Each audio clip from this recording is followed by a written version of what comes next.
तत्सवितुर्वरेण्यं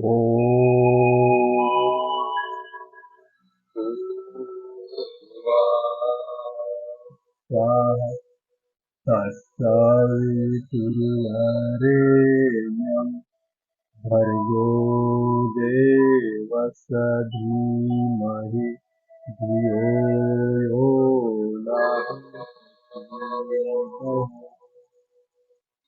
सभी भाई बहनों को मेरा प्रणाम। ओम गुरुब्रह्मा गुरु विष्णु गुरुदेव महेश्वर गुरुदेव साक्षात् ब्रह्म तस्मै श्री गुरुवे नमः।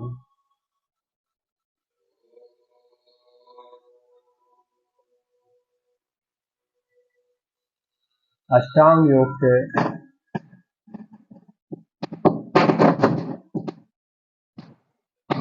भाग 8 समाधि।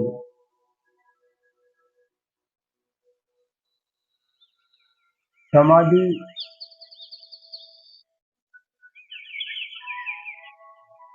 ध्यान अष्टांग योग का अंतिम भाग है।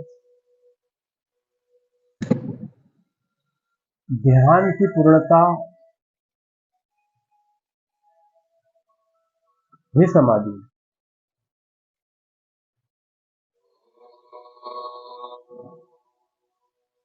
निर्विकार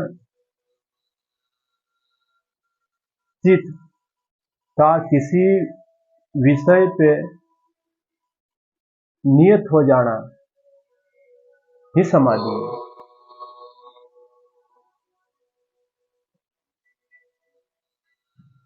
बुद्धि को सम कर देना ही समाधि है। समाधि ध्यान का उत्तरार्ध है। प्रत्याहार का उत्तरार्ध धारणा, उसी प्रकार ध्यान का उत्तरार्ध समाधि। समाधि शब्द को सुनते ही जनमानस में, सर्वसाधारण में यह भावना बन जाती है, ये उच्च स्त्री कक्षा है, यह साधु संत महात्माओं के लिए समाधि है, आम जनता के लिए नहीं। यह धारणा बनी हुई। गुरुदेव ने समाधि सर्वसाधारण के लिए, सर्वसुलभ, नर हो, नारी हो, बालक हो, बुजुर्ग हो, सभी के लिए समाधि सर्वसुलभ राजयोग की समाधि सभी के लिए।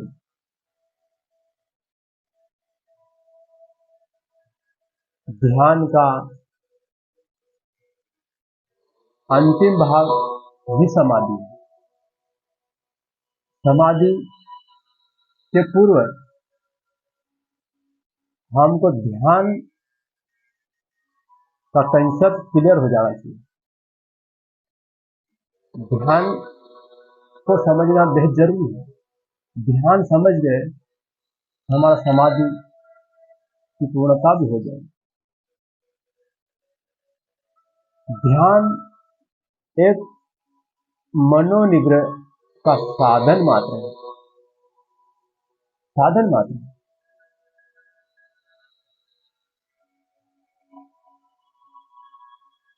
कुआं खोदा जाता है पानी के लिए, और पानी से सिंचाई के लिए। कुआं खोदना एक प्रारंभिक प्रक्रिया है। यदि कुआं ही खोदते रहो तो ये नासमझी बेवकूफी भरी होगी।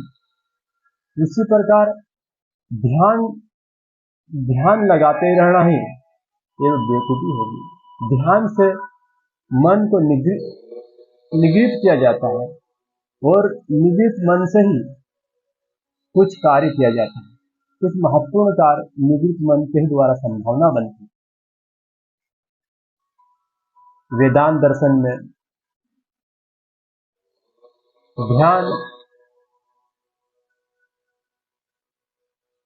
ध्यान में भ्रकुटी में ज्योति का ध्यान,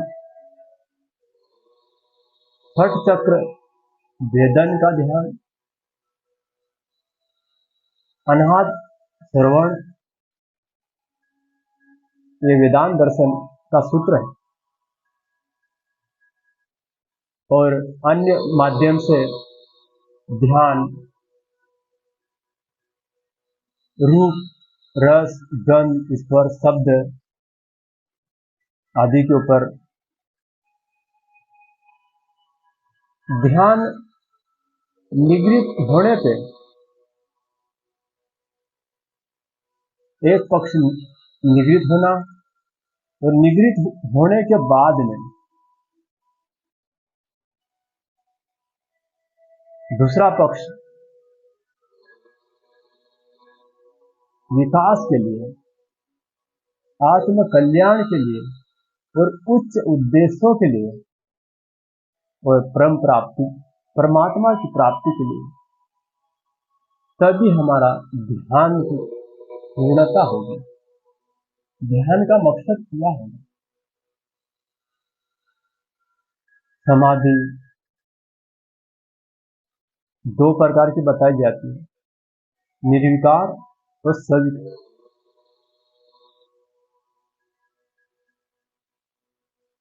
गुरुदेव ने समाधि के ऊपर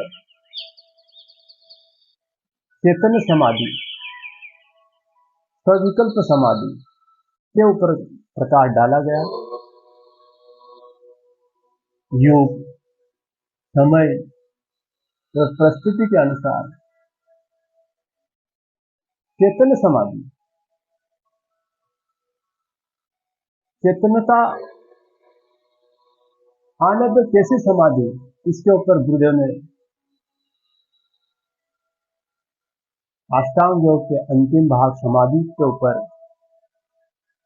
गहन मंथन करके अपना वक्तव्य दिया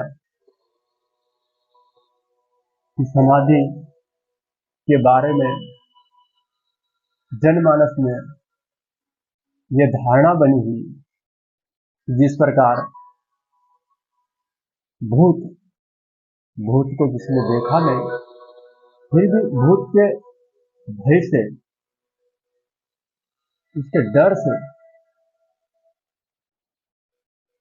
व्यक्ति डरता रहता है। भूत डर लगता उसको। इसी प्रकार समाधि के बारे में,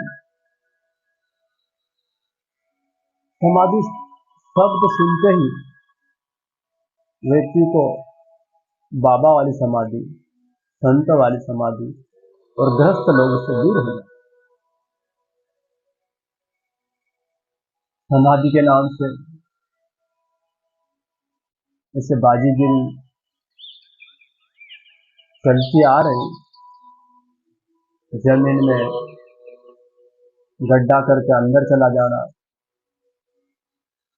अपने रक्त प्रवाह को, श्वास की गति को निस्तेजित कर देना,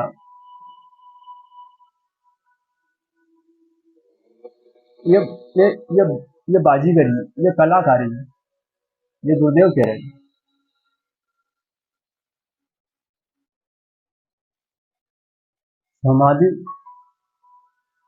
समाधि में,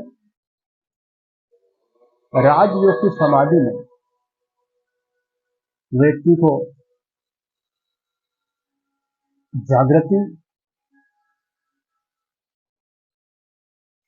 मूर्छना से जागृति की ओर, होशियार चेतनता है। चेतनता समाधि में व्यक्ति आत्मिक प्रगति दिन पे दिन करता रहेगा और साधारण शरीर में भी देव मानव जैसे गुण कर्म स्वभाव दिन पे दिन परिवर्तित होता रहता। चैतन्य समाधि जन समाज के लिए सर्वसुलभ एक राजयोग की समाधि कहा गया। समाधि सम धन दी हमारी बुद्धि को सम करना ही समाधि है। भाई बहनों,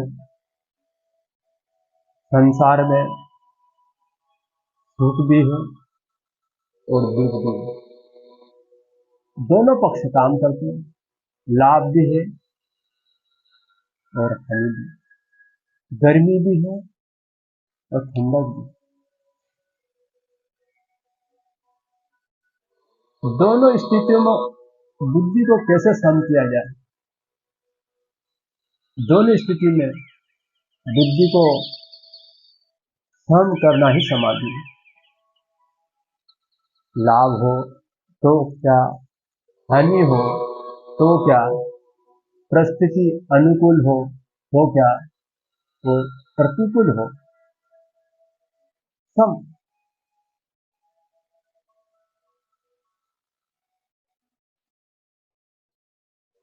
कुछ उदाहरण में बताना चाहूंगा। एक सेठ जी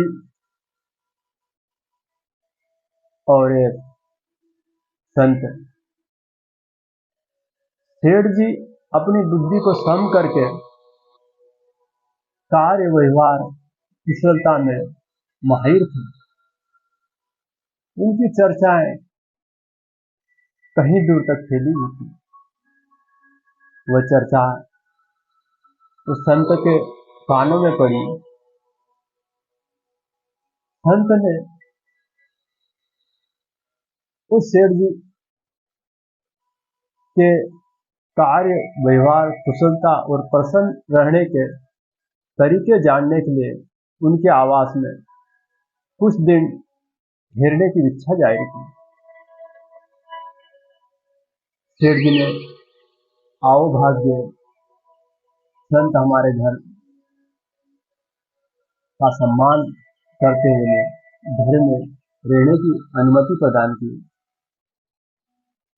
संत का उद्देश्य था कि सेठ जी हर समय प्रसन्न प्रफुल्लित आनंद कैसा रहता और इसका कार्य वगैरह क्या है वो देखता रहता। 2-4 रोज हुए,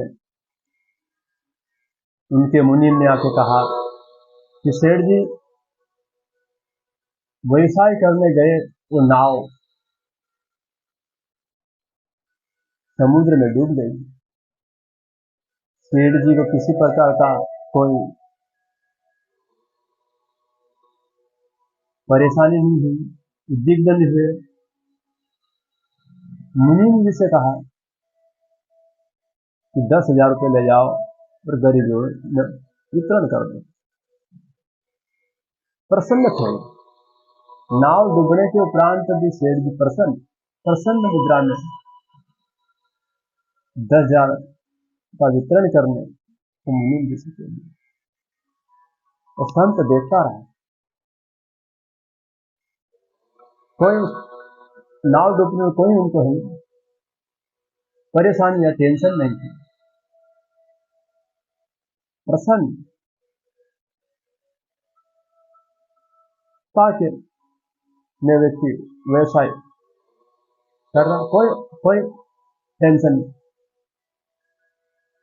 2-4-6 रोज हुए और वही मुझे माल कहना लगा कि सेठ जी नाव मिल गई, कोई हानि नहीं हुई। पुनः सेठ जी ने कहा कि 10,000 रुपये फिर गरीबों में बांट दो। पुनः अपने काम में लग गए।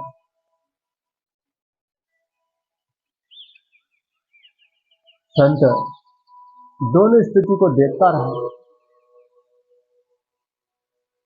और 1-2 दिन पश्चात सेठ जी से कहने लगे कि सेठ जी, कृपया करके ये बताइए कि आपकी नाव डूबी गई,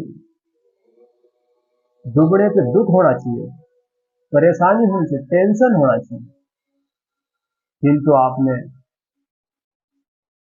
परेशानी की जगह खुशी खुशी जाहिर की और साथ साथ में आपने अपने व्यवसाय को संतुलित रखा और 10,000 रुपया आपने दान करने की घोषणा भी कर दी, दान के लिए राशि भी दे दी। ये क्या था? तो दूसरी कि आपको नाव मिलने पर खुशी होना चाहिए थी, किंतु आपने खुशी भी जाहिर नहीं की। ये दोनों स्थिति में आप ना तो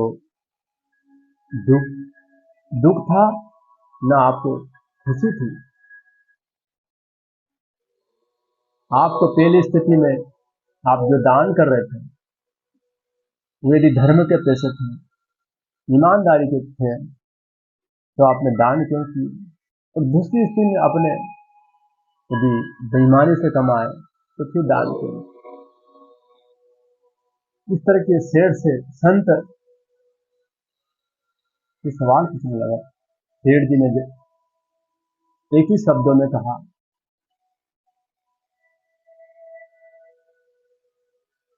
कि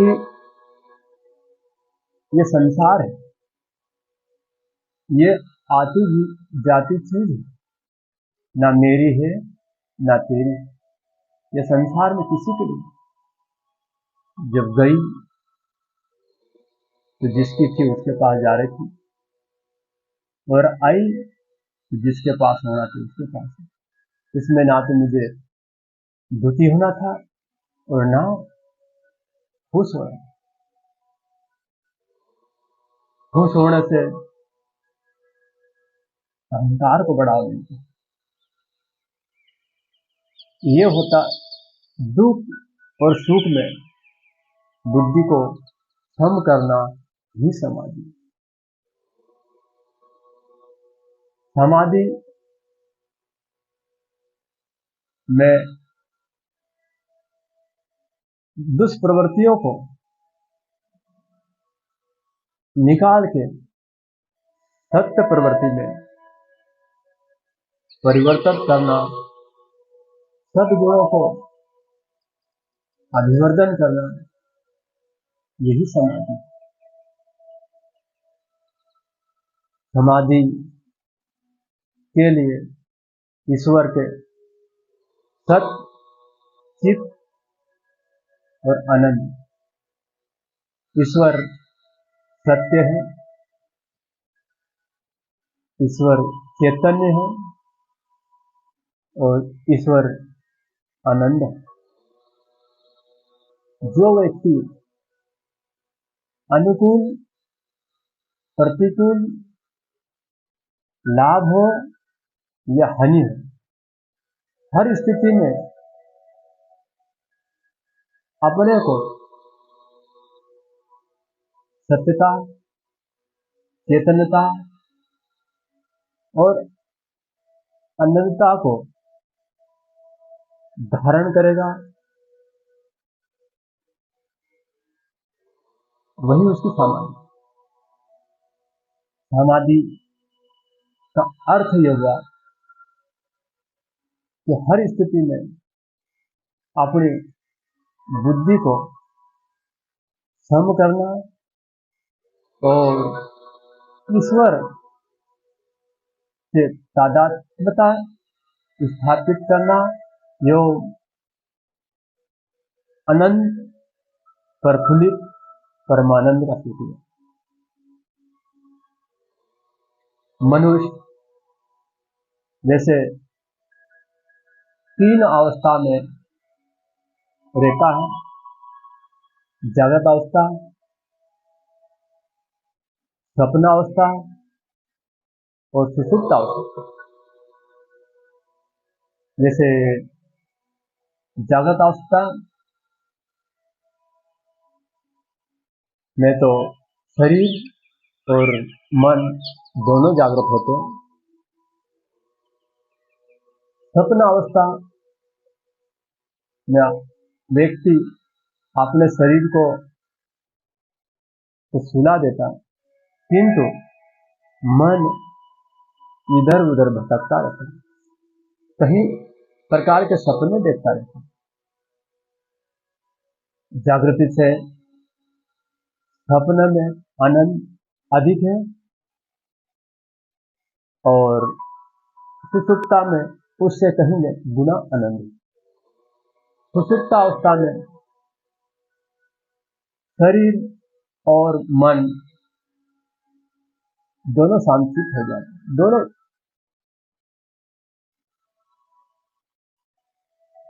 को भान नहीं रहते। सुषुप्ता अवस्था, तीन अवस्था के अतिरिक्त चौथी अवस्था भी है, जिसे तुरीयावस्था कहते हैं। तुरीयावस्था में होना ही समाधि है। समाधि का सुख जिस व्यक्ति ने, जिस पुरुष ने, जिस संत ने, जिस महात्मा ने उसका रस पान किया, समाधि परमानंद का परम सुख का रस पान करता है। उस सुख की प्राप्ति के लिए व्यक्ति डूबा रहता है।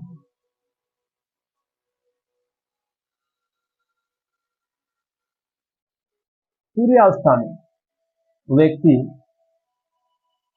शरीर और मन दोनों को सुला के अपना अंतरात्मा, अंतकरण जागृत होता है। और वैसे सूर्यावस्था में शरीर तो जागता रहता, किंतु विकारी मन सो जाता और विकारी मन ही गड़बड़ करता रहता। और विकारी मन सोने से अंतरात्मा जागृत रहती और अंतरात्मा के द्वारा ही महत्वपूर्ण कार्य की संभावना बनने लगती। व्यक्ति सूर्यावस्था में सन्मार्ग और कार्य, सतमार्ग कार्य करने पे प्रेरणा उसको सतत मिलती रहती है। सूर्यावस्था में जाने के लिए व्यक्ति को अष्टांग योग के सातों भाग की प्रक्रिया की पूर्णता करना होती है। समाधि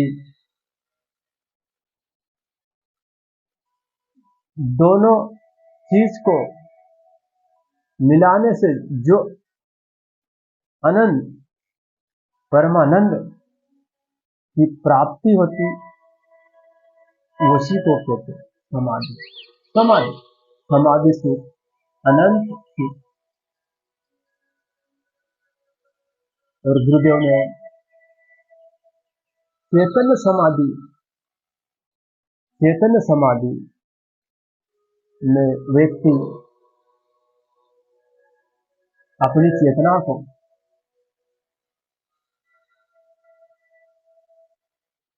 लोभ, मोह, राग, द्वेष आदि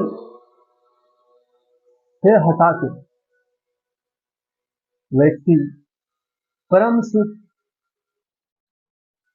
के लिए निरंतर अभ्यास करता है। यही समाधि। अपने चित्त को किसी विषय पे तन्मयता के साथ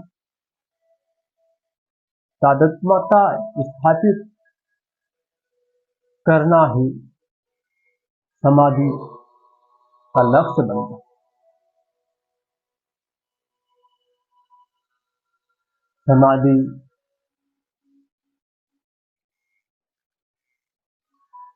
कम करने से व्यक्ति हर स्थिति में आनंद, लाभ हो, हानि हो, सुख हो या दुख, हर परिस्थिति में लड़ने की क्षमता पैदा कर लेता है।